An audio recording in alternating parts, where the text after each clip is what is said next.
Bueno, el día de hoy voy a hablar sobre el proyecto de telesalud titulado Aplicación de la telemedicina para la identificación de pacientes con fibrosis hepática usando el FIB4 mediante la teleconsulta en el Hospital Carrión. Soy médico residente de gastroenterología. En cuanto al índice, primero una introducción, luego la evaluación situacional, la planificación de la implementación del proyecto, el monitoreo, evaluación y mejora continua y finalmente las conclusiones. A modo de introducción, primero vamos a describir la problemática actual, que es importante mencionar que la patología hepática es un motivo de consulta frecuente. Lamentablemente, muchos pacientes llegan a consulta con un grado de fibrosis avanzado o a veces en estadio de cirrosis y suelen debutar con ello, incluso a veces con descompensaciones de la cirrosis. Por lo cual una detección temprana puede ayudar a prevenir la progresión de la fibrosis y la cirrosis. Una detección temprana asimismo va a permitir derivar al paciente a un especialista, ¿no? Que es muy importante. Asimismo, los test serológicos son más accesibles que los test imagenológicos o histológicos, por lo cual nos podemos valer de estos para poder llegar a un diagnóstico de fibrosis temprana, ¿no? Am, en cuanto a la justificación, mencionar que la telesalud en gastroenterología ya se ha venido poniendo en práctica hace algunos años. Ha permitido una atención más accesible, oportuna y personalizada. Las llamadas por celulares, videoconferencias y plataformas virtuales han permitido registrar y almacenar información y tener un acceso a los registros electrónicos de los pacientes a los proveedores de atención médica. Por ejemplo, en este artículo se menciona el papel de la telemedicina en el tratamiento de la enfermedad hepática, que ha dado buenos resultados también, en este caso en pacientes con MASLD en medio de la pandemia de COVID-19. Bueno, en cuanto al contexto del proyecto, hay que mencionar que el daño hepático generalmente se da mediante una progresión de una fibrosis desde estadios tempranos hasta el grado de fibrosis avanzada y llegando a la cirrosis hepática, donde el daño es irreversible y este acarrea un aumento de la mortalidad, así como de diferentes descompensaciones que llevan a una tensión en los diferentes servicios de salud y también gastos tremendos en cuanto a la atención de estos pacientes. Eh, Importante recalcar el aspecto eh, del compromiso de salud multiorgánico que tiene el paciente con cirrosis hepática, no solamente a nivel gastrointestinal, sino a nivel de diferentes órganos como cardíacos, renales, entre otros. Mencionar algunos términos clave, como por ejemplo la telesalud, que es el uso de tecnologías de comunicación para brindar atención médica a distancia mediante computadoras, cámaras, videoconferencia, internet y comunicaciones satelitales e inalámbricas. La e-salud vendría a ser el campo de investigación que incluye la aplicación de modos digitales como computadoras y teléfonos inteligentes para apoyar y presentar intervenciones de salud. El FIB4 que vamos a usar en este proyecto es un marcador indirecto mediante test serológicos desarrollado para detectar la fibrosis hepática.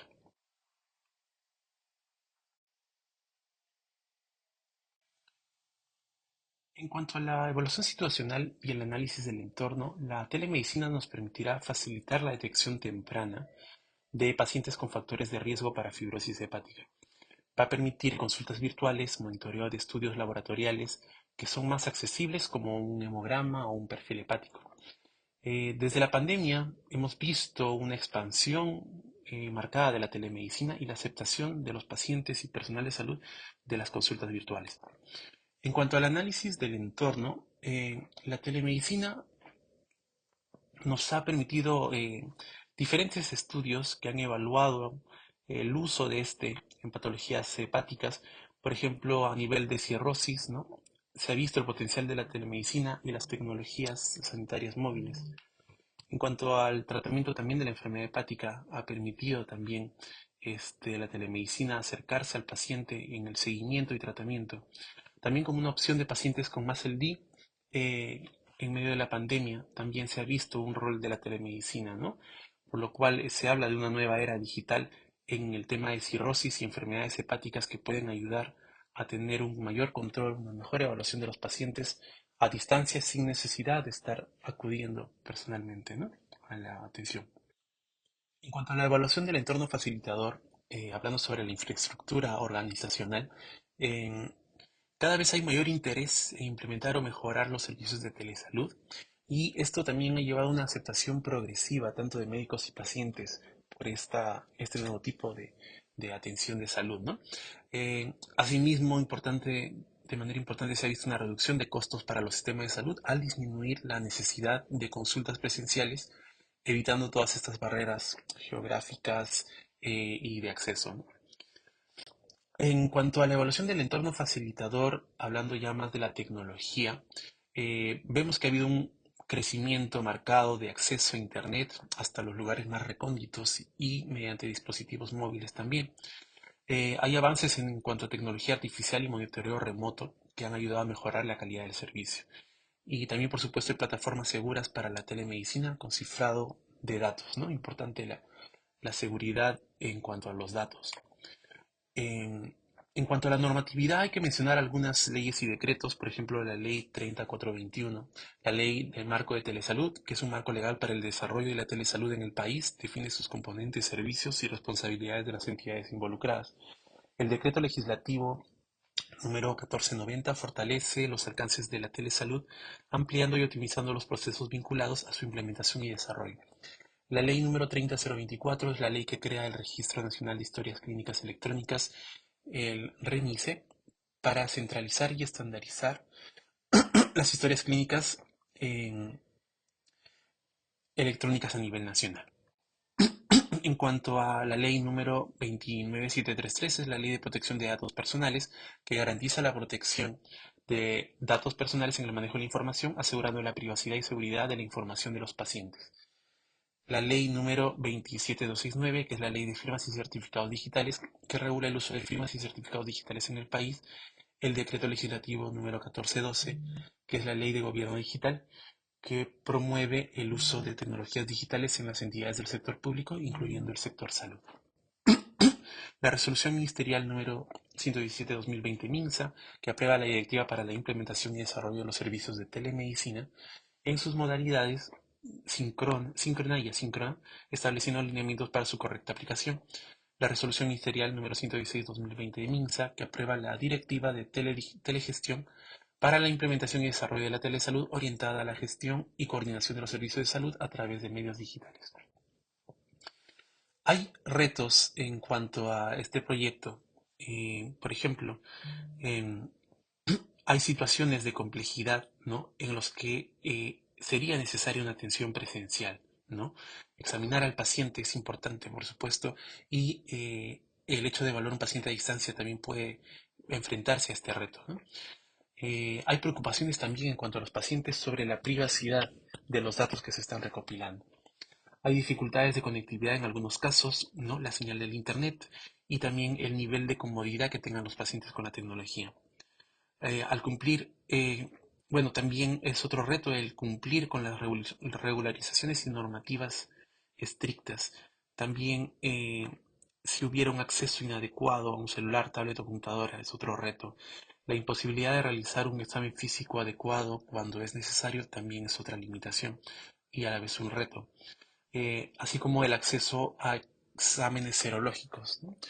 Cada vez más hay centros que permiten la toma de muestras de exámenes sanguíneos como hemogramas o perfiles hepáticos, ¿no?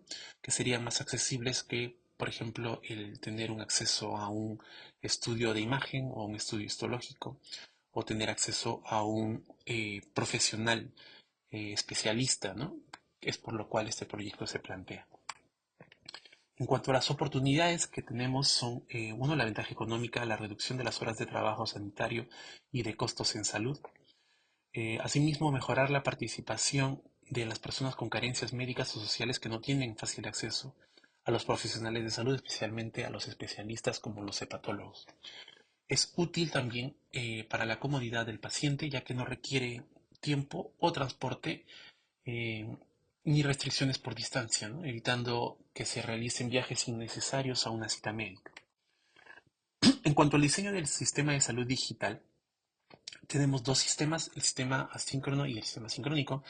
En cuanto al primero, es una tecnología de almacenamiento y retransmisión donde se integran e interpretan mensajes, imágenes y datos es segura entre el profesional sanitario y el paciente.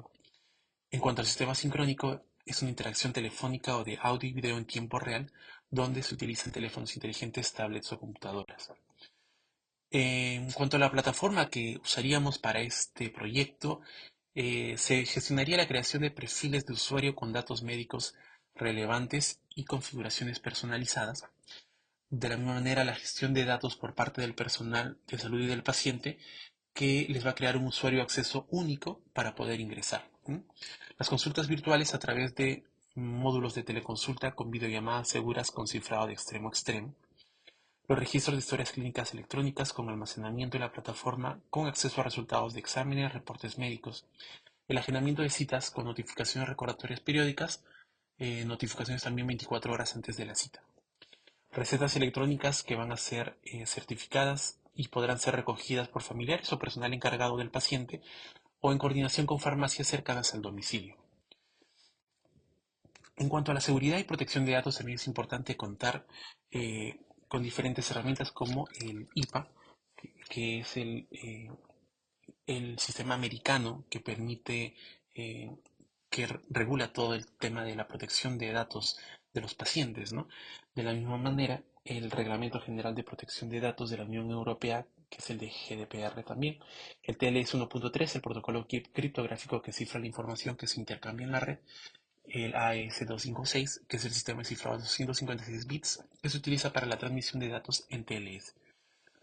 En cuanto a los procedimientos operativos estándar o los SOPs, eh, por ejemplo, los que serían para la evaluación inicial sería primero explicar el procedimiento de la consulta remota, cómo sería la dinámica al paciente. Luego se recopilarán los datos personales y de filiación en la historia clínica virtual. Tercero, se recopilará información para detectar factores de riesgo para fibrosis hepática o cirrosis, como la obesidad, hipertensión, alcoholismo, entre otros. Cuarto, se solicitarán exámenes de laboratorio pertinentes para el cálculo del FIB4, básicamente el hemograma y el perfil hepático. En cuanto a los SOPs para seguimiento, se programarán consultas de seguimiento periódicas acorde a la disponibilidad del paciente, enviando notificaciones recordatorias periódicas y 24 horas también antes de la cita. Se determinará el FIB4 teniendo un punto de corte de 3.25. Si fuera menor de 3.25, se decidirá el monitoreo cada 2 a 3 años. De ser alto el valor, se podría sugerir una elastografía o una referencia a un hepatólogo, ¿no? Y todo se actualizará en la historia clínica virtual.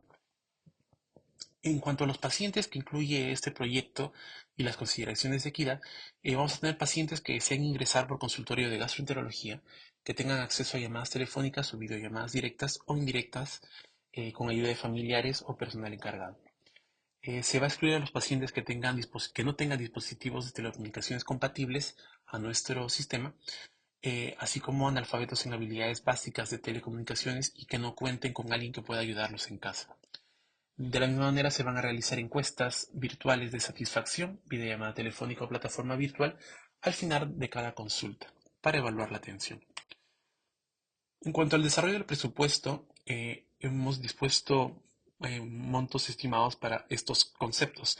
Por ejemplo, el desarrollo de la compra de software de telesalud, para licencias y suscripciones como Zoom Health, software de historia clínica, para computadoras y tabletas para el equipo médico, para servidores y almacenamiento en la nube, el diseño y mantenimiento del sitio web o la aplicación, el aplicativo, la capacitación del personal médico y administrativo, la publicidad y marketing digital, y el total de la inversión inicial sería de aproximadamente 144.000 soles.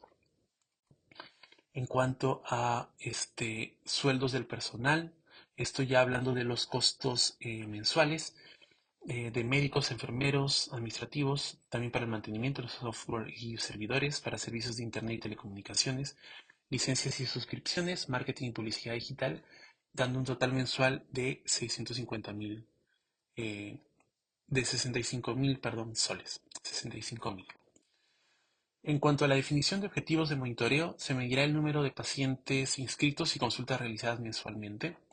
Se evaluará la tasa de asistencia a las consultas virtuales y el cumplimiento del tratamiento. Se revisará la duración, efectividad y satisfacción de las sesiones.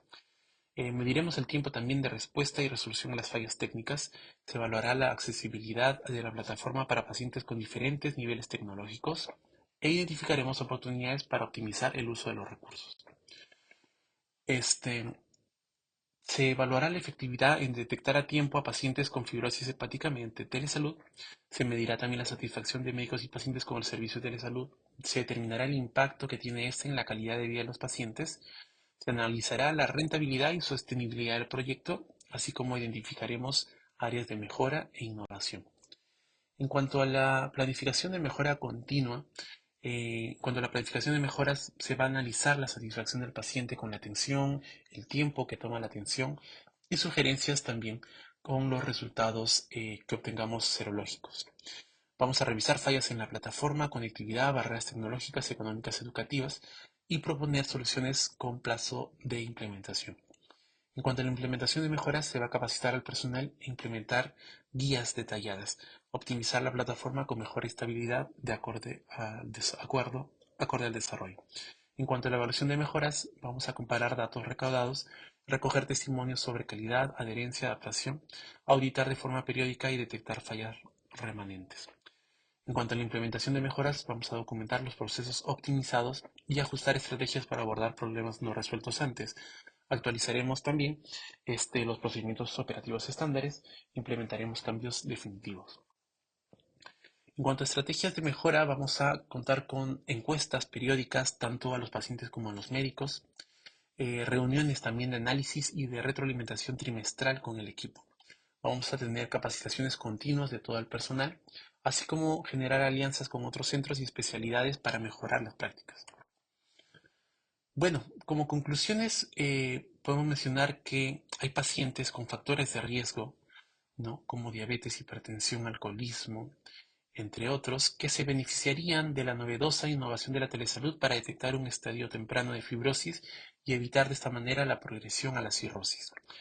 Hay modalidades actuales que requieren citas de seguimiento y monitoreo, lo que implica que los pacientes realicen viajes largos y gastos económicos para ver a un médico que puede retrasar el diagnóstico de fibrosis hepática y evitar la progresión, ¿no? La estrategia de telesalud también ha demostrado que, que puede aliviar la carga de los sistemas de salud al reducir la demanda de pacientes en centros médicos saturados y reducir los costos en salud. El presente proyecto de telesalud para el screening de fibrosis hepática representa una solución oportuna y a la vez viable para poder detectar a tiempo la fibrosis hepática y poder detener factores que facilitarían la progresión hacia la cirrosis hepática.